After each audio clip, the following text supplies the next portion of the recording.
Magandang araw po sa inyong lahat. Narito ang pinakabagong ulat ng panahon para sa ating bansa ngayong Biyernes, ika-13 ng Hunyo taong 2025. Isang bagyo sa labas ng bansa ang nagpapatibay sa hanging habagat na nagdudulot ng ulan sa mga lugar na ito, Cagayan, Pangasinan, Zambales, Bataan, at Occidental Mindoro. Mayroong heavy rainfall warning sa mga lugar na ito lalo na sa hapon at gabi. Ang bagyo ay may lakas na hangin na umaabot sa 75 km per hour at may pagbugsong 100 km per hour na nagpapataas ng alon sa kanlurang bahagi ng karagatan. Wala itong direktang epekto sa bansa, ngunit nakakaapekto ito sa taas ng alon sa kanlurang bahagi ng Luzon. Isang LPA sa Taiwan ang nagdudulot ng maulap na kalangitan at ulan sa Batanes. Nakakaapekto rin ito sa taas ng alon sa Hilagang Luzon. Babala, pinapayuhan ng mga mangingisda na huwag munang pumalaot sa kanlurang bahagi ng bansa at sa Hilagang Luzon dahil sa mataas na alon. Lagay ng panahon sa iba't ibang rehiyon. Luzon, maliwalas ang panahon sa halos buong Luzon maliban sa Lawag at Batanes na makararanas ng maulap na kalangitan at ulan. May heavy to intense rainfall warning sa Cagayan Valley, Pangasinan, Zambales, Bataan, at Occidental Mindoro. Visayas, maliwalas ang panahon sa halos buong Visayas. Magdala ng panangga sa init ng araw kung lalabas ng tahanan. Mindanao, maliwalas ang panahon sa umaga. Inaasahan ng localized thunderstorm sa hapon at gabi dahil sa easterlies mula sa Pacific Ocean. Palawan, maliwalas ang panahon, ngunit asahan ng malakas na hangin. Paalala, manatiling alerto sa mga pagbabago ng panahon. Maging handa at updated sa mga bagong ulat ng panahon. Ingat po tayong lahat. Lagay ng karagatan. Wala pong nakataas na gale warning sa anumang baybayin ng ating karagatan. Gayunpaman, iba yung pag-iingat ang pinapayuhan sa Hilagang Luzon at kanlurang bahagi ng bansa dahil sa pagtaas ng alon bunga ng paglakas ng hangin sa karagatan na pinalakas ng bagyo at LPA. Ang taas ng alon ay lubhang mapanganib sa maliliit na sasakyang pandagat. Iba yung pag-iingat po sa mga nais pumalaot. Dumako naman tayo sa ating partner para sa mga karagdagang impormasyon sa loob ng ating bansa. Dahil sa epekto ng southwest monsoon, pero dahil hina ito, ang magiging maulap na lang na kalangitan at maulan ay sa Lawag, dito sa probinsya ng Lawag. At magiging maulap naman na may kasamang mga pag-ulan dito sa Batanes dahil naman sa epekto ng low pressure area.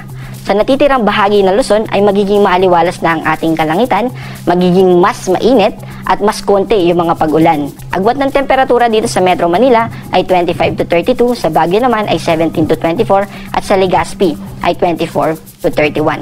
Dito sa Palawan, sa Visayas at sa Mindanao, patuloy din na makakaranas tayo ng maaliwalas na kalangitan.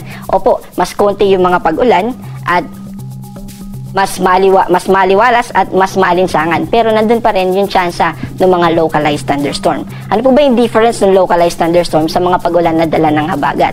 Yung localized thunderstorm, ito ay nakadepende sa kung gaano ka-establish or gaano kalaki yung kaulapan na namuo. At ito dito rin nakadepende kung gaano ka-widespread at gaano kalakas yung mga pag-ulan na ito. Pero sa habagat, ang mas malawak ito at mainly sa western part ng ating bansa yung mga pag-ulan.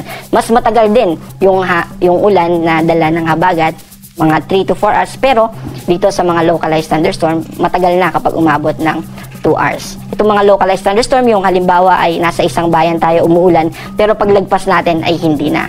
Ang agwat ng temperatura sa Puerto Princesa ay 24 to 31, sa Cebu ay 25 to 31, sa Cagayan de Oro ay 25 to 32 at sa Davao ay 26 to 34. Meron po tayong nakataas na rainfall advisory at inaabisuhan natin yung ating mga kababayan dito sa Batanes at Cagayan dahil sa epekto ng low pressure area at dito naman sa Pangasinan, sa Zambales, sa Bataan at Occidental Mindoro dahil sa epekto ng habagat. Maaari silang makaranas ng 50 to 100 mm at ito ay posibleng magdulot ng mga pagbaha at pagguho ng lupa, lalo na sa mga low-lying areas o kapag nakatira tayo sa mountainous areas para naman sa mga pagguho ng lupa. Kasalukuyan na wala tayong nakataas na gale warning pero gusto nating paalalahanan yung ating mga kababayan na mangingisda na kung papalaot sila ay mag-ingat lalo na sa western part ng Luzon dahil posibleng umabot ng 2 to 3 meters yung ating mga alon. At para sa ating weather outlook o yung inaasahan nating panahon sa weekends hanggang sa Monday sa mga piling syudad sa ating bansa. Dito po sa Metro Manila, sa Baguio at sa Legazpi City, patuloy na magiging maaliwalas yung ating panahon. So, mas konti yung pag-ulan natin ngayong weekends. Pero nandun pa rin yung possibility ng mga localized thunderstorm lalo na sa hapon at sa gabi. Agwat ng temperatura sa Metro Manila ay 24 to 33, sa Baguio ay 16 to 23 at sa Legazpi ay 24 to 31.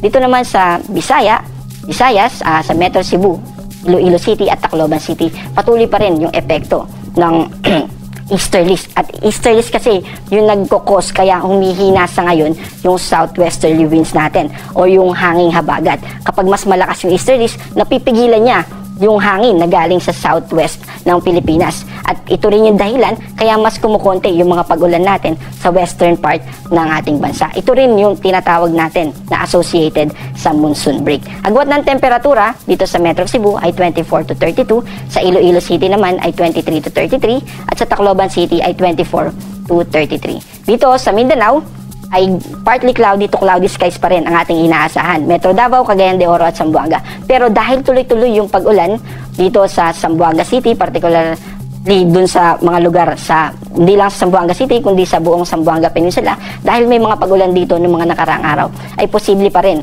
kapag nagkaroon ng thunderstorm ay mas favorable pa rin yung mga pagbaha at pagguho ng lupa.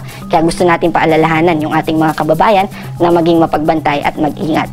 Agwat ng temperatura sa Metro Davao ay 25 to 33, sa Cagayan de Oro ay 24 to 33 at sa Zamboanga naman ay 23 to 34. Ang ating araw ay lulubog mamayang 6:25 PM at muling sisikat ng 5:27.